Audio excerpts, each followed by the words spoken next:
Welcome to the Premier League podcast on the Republic of Football. I'm Carl, with me as always is Dave, and the Premier League kicked off this week with a bang. Yeah, Friday night, Arsenal, Leicester. Well, honestly, I tuned in not expecting to really be bothered too much. You know, opening weekend, you're expecting some dull games, like teams not fully up to fitness, some new players not bedded in yet. That Arsenal-Leicester game, phenomenal game for a neutral. It was a great game, and it was 2 minutes Lacazette scored. Yeah, and he was very impressive throughout the whole game. He was chasing, pressing the ball. Yeah, he looks like a very good signing. You know, he took his goal superb. He was a brilliant header. But for Arsenal, it seems to be the same story as a lot of teams in the Premier League now. Very good going forward. Yeah. Terrible defensively. Every time Leicester ran at them, it looked like they were going to score a goal. Yeah, and a bit of a makeshift defence though, wasn't their number one defence, and I think that's the same for a lot of teams over the weekend. But yeah, I thought it was very strange that I saw Monreal playing like as their main centre back, the centre of the back three. Yeah, and honestly, like I think if Leicester had a bit more steam in the tank, they would have they would have probably beaten Arsenal. I think they just they ran out of steam, and they definitely looked like they just around 70 minutes their fitness wasn't there. Beyond that, and that's bad coaching. Yeah, and like in the last 5 minutes, well, from the 85th minute on, you could kind of see the goals coming. You could see Arsenal getting the goal, at least one, and then they got the second one. But who I think is still one of the best strikers in the Premier League, Giroud, came on and wins the game for them. And I think with him and Lacazette, they're going to have a really potent strike force. Yeah, they've always got a plan B with Giroud. Like he's great in the air. I was going to say he's better at headers, but Lacazette scored an amazing header. Scored a lot off the bench as well. They both give you something else, and it only makes sense for Arsenal to keep Giroud. I'd be very surprised if he left now. But it makes their attack look very good, even though they're still prospect of losing Ozil and Sanchez. I'll talk about Ozil even died down a good bit. But it's interesting though, the game itself shows the kind of the breakneck speed of the Premier League and how it goes. I mean, it was a very exciting game. I tuned in and I was thinking, well, I might watch the first half, or I might give it 20 minutes, because I had work to do, I had stuff to do, and I didn't really want to sit and watch the whole match, but it sucked me in and I watched the whole thing, and it was brilliant entertainment. And then the second game that weekend was Liverpool-Watford, or Watford-Liverpool, it was I think a draw. And you'd expect Liverpool to come into this one and fire through them, perhaps not because they struggled against mid-table teams last season, and Marcus Silva did a very good job, but Watford scored early in this game, and then did the Watford go 2-0 up, or was it Liverpool? No, Liverpool put it back. Mane scored an amazing goal. Yeah. And then Watford went back in front through terrible defensive play from Liverpool yet again. Yeah. And then Liverpool pulled it back again. Then Firmino with a questionable shot/pass. Yeah. A debate could rage on about that one. Salah taps it in, and Liverpool 3-2 ahead. Looks like they're going to run away with it. Very last kick of the match. Well, very last touch of the match, I guess. Same old problem with Liverpool. Every time they get a corner, you think the other team's going to score. Yeah, when a team gets a corner against Liverpool, you think they have a good chance of scoring. You kind of have to feel sorry for Liverpool a little bit, in that they worked really hard to get back into the game. Second half, they looked far better than they did in the first half. The second goal for Watford was scrappy, but you can only play with this in front of you. And the last goal was offside. Yeah, that was even on Sky Sports, Dermot Gallagher, former referee, said it was offside. The referee got it wrong. Yeah. And the players clearly impeding the goalkeeper, although Mignolet didn't help himself. Well, look, at the end of the day, if the goal is given offside, it kind of papers over the cracks a little bit for Liverpool there. Over the balance of play, did they deserve to win the game?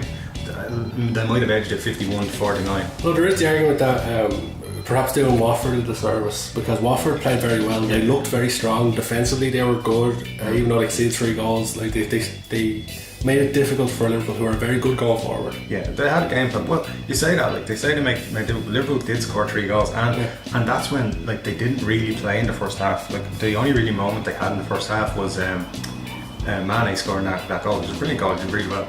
But they didn't really play it all. They came out and played much better the second half. The thing with Watford, I was surprised by the weekend, was Okaka. He looked amazing. He looked like a great striker, a powerhouse. But as well as that, Deeney didn't play, and Andre Gray only came off for like the last 30 minutes.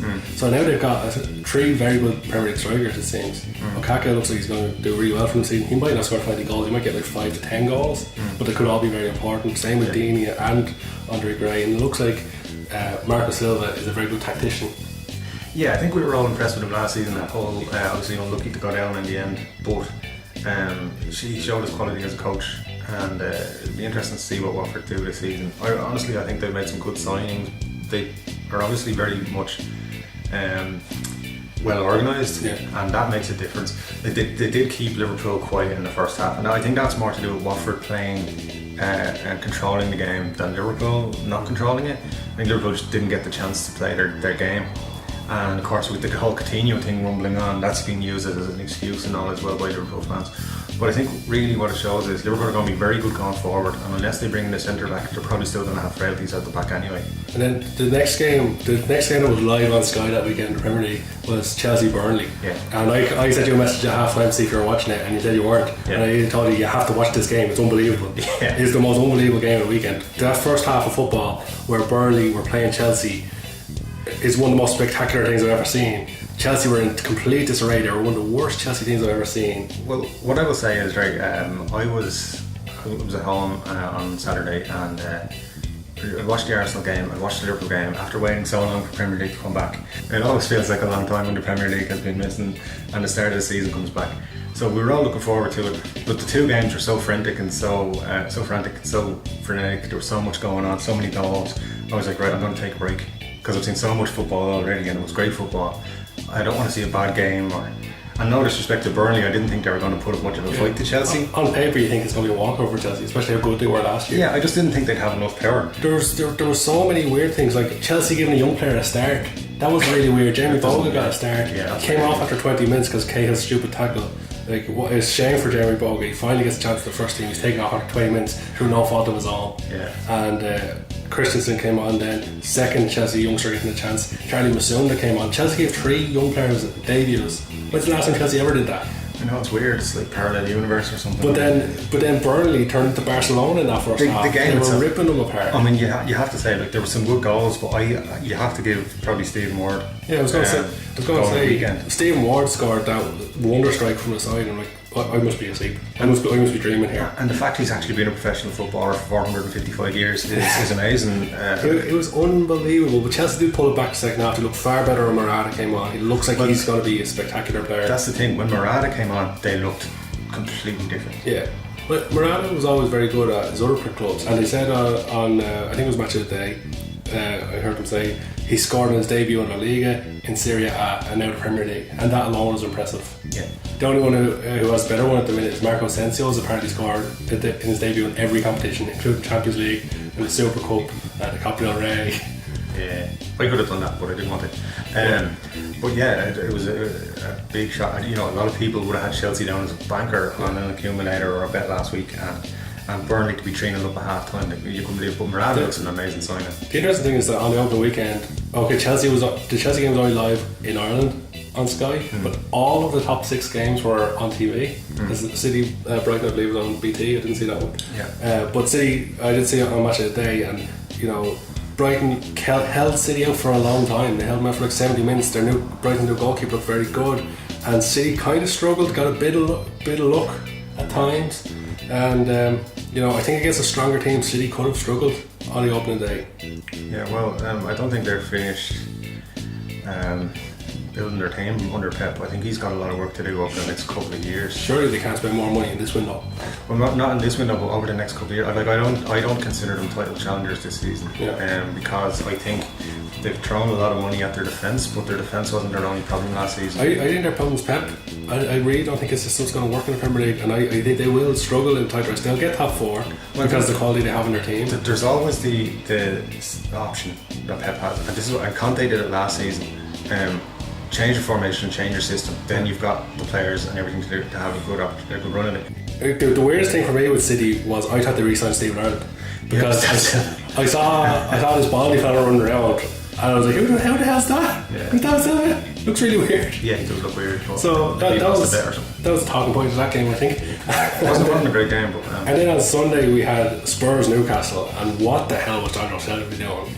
Like, you have to be beyond stupid to do that. The thing with John Joe Shelby is, and I've been saying this for a few years about him since he was at Liverpool, he has all the attributes to be a very good player, but he's also got that streak in him where he does something really stupid. He did it against Man United a few years ago for Liverpool, and he got sent off, and he started to have a go at Alex Ferguson. He was only 18 or 19 at the time when he did that, and you know, that was when Kenny Dalglish was Liverpool manager, and that showed kind of he's no respect for the game in a lot of ways. and on Sunday it was just stupid. He reminds me of Joey Barton. Because Joey Barton, he always had talent. He was always a talented player, but it was always his temper and his attitude towards things. He doesn't have the discipline, he doesn't have the maturity to play at the very top level. Even though he probably has the skills to play in a top team. I think he has the ability, but his temperament will stop him getting there. And that's a shame because he's a good player. But Spurs did what they had to do. Like, they were struggling, Newcastle were holding him out. It was good tactics for Rafa until Shelby got sent off. And then Spurs kind of just took the game. They did. They took the game by the scruff of the neck. And then what you've got is a very good cross from Ericsson, and Dele Alli's on the end of it. But the chance for Harry Kane at the end, you kind of felt sorry for him for not scoring it, but he almost broke the post. The sound off it. He did. It's gas. He can't score in August. I don't know what he does, but he still ends up top scorer every season. Yeah, he's probably still going to be up there, and that's why I think Spurs will still be title contenders this season, because they still have Dele Alli, Ericsson, and Kane, and they're all fantastic players. Still waiting to see how they get on at Wembley. If they win their first 3-4 games at Wembley, I'd back you there. But yeah, I have to say, even their youngster who came in at right back, Kyle Walker-Peters, he did really well for them. One got man of the match, so fair play to him. And Spurs are becoming one of those teams who produce really good players now on a regular basis. But then the other top 6 game was Man United against West Ham at Old Trafford, and Man United walked through the game. The second half was actually ridiculous because West Ham gave up, and it was just too easy for United. I think there's a lot of ways to look at it. Right? First of all, the first weekend of the season, nobody should be getting carried away or too upset or whatever. First game doesn't really, the table's not going to be the way it is at the end of the season. Although if you read Man United fans on Facebook or Twitter, they've already won the league. I think it's clear from that game, Matic is going to have a huge say in the Man United team this season. We said that last week, he's going to win signs of the season. Exactly, and he performed really well, he did really well, he ran a lot of the game for United.